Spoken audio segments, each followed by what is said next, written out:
And I'm going to give you a definition of like or similar terms. They are terms that are identical or differ by only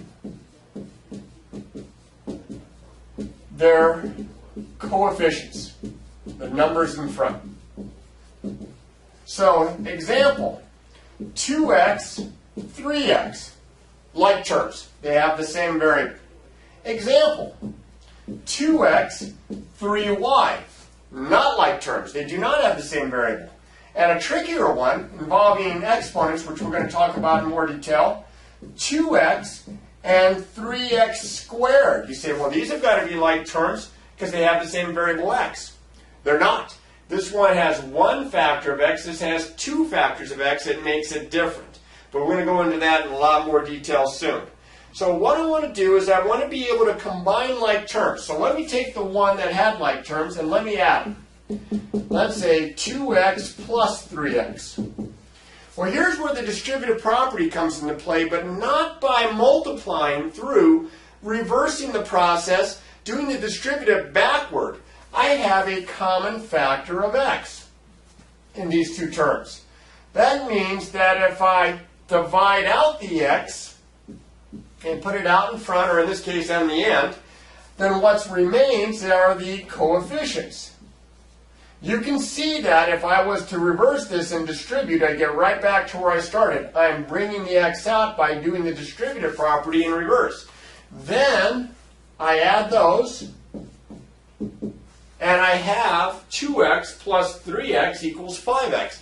And if you really think about it, that's very logical. 2 apples plus 3 apples equals 5 apples. 2 dogs plus 3 dogs equals 5 dogs. 2x plus 3x equals 5x. Now you're wondering, do we have to put the distributive step in every time we do this? No, it would take way too long to do all these problems that involve combining like terms if we have to put this extra step in. But thank heavens for the distributive property, which allows us to go from here to here, and this is the reason why. Okay? So let me go ahead and do one more example the long way, and then we're going to, kind of shortcut it from there. So I'm going to do one more here. I have 5y plus 7y plus 9. Well, these first two terms are like terms. These can be combined. This one can't. This constant term can't be combined with those. So I'll use the distributive property in reverse. Hopefully you can still see this at the bottom of the screen.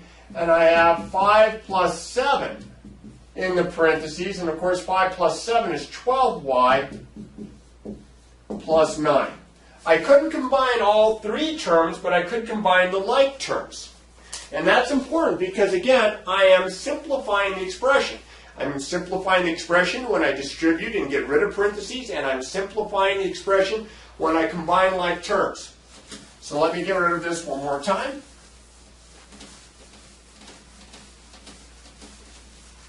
Now we're going to kind of just cut through some of these extra steps and use the shortcut to help us out here just a little bit. Okay, now, definition. An algebraic expression. Hang in there, almost done. A lot of information in this section, a lot of important information. An algebraic expression is in simplest form if it has no like terms or similar terms and no parentheses. I could spell, that's supposed to be an H there. There we go. So if I write down something like this, I'm going to do about 4 or 5 of them here in a row. 8n minus 5n. These are like terms. They both have the variable n. 8 of them minus 5 of them, you got it, 3n. Just like apples. 8 apples minus 5 apples is 3 apples. 8n minus 5n is 3n. Here's another one.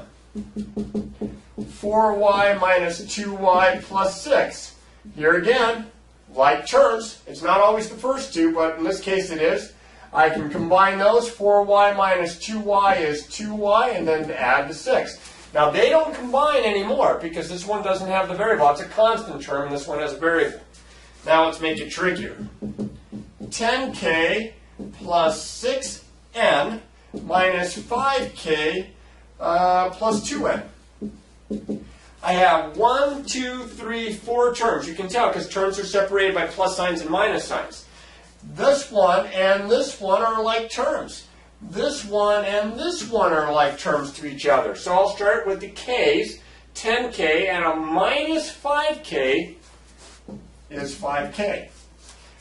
Plus or positive 6n plus 2n is plus 8n. And again, I'm simplifying the expression by combining like terms. Now we're going to put a little twist in here. We're going to throw a distributive problem in here. I think I've got enough space to still show you this. 3 times the quantity x plus 7, all that plus 5x. See, I have to simplify this. The directions will say simplify by distributing to get rid of the parentheses first. Distribute first, and then look to see if you have like terms. Well, I'm going to distribute. I get 3x plus 21 plus 5x. And even though they're not right next to one another, these are like terms, and I can combine them. I can always use the associative property to get them next to one another, or the commutative property, I should say. And I have 3x plus 5x is 8x, and then plus 21. And that would be considered simplest form for this expression. Okay, save the best for last. One more here. Example. 3 times the quantity 2x plus 5m plus 2 times the quantity 3x minus 2m. As you can see, this one has 2 sets of parentheses. I'm going to have to distribute twice. Here and here. This is 3 times 2x is 6x plus 3 times 5m is 15m. And then over here, a little distributive. 2 times 3x is 6x minus 2 times 2m is 4m. Notice the sign. Now I have 4 terms left, and I have like terms. These are like terms, and these are like terms. 6x plus 6x is 12x, and a positive 15m, and a minus 4m is 11m, so plus 11m. Now if you're wondering, what if I wrote it the other way around? 11m plus 12x? Well, we know that that would work too because of the commutative property of addition. Either one would be fine. You don't have to write them both. Now this takes some doing. You know, there's a little work in here, and there's some practice that you're going to have to do, and you've got worksheets that you can be working on. But as with any math skill, to get good at it, it takes practice, practice, practice.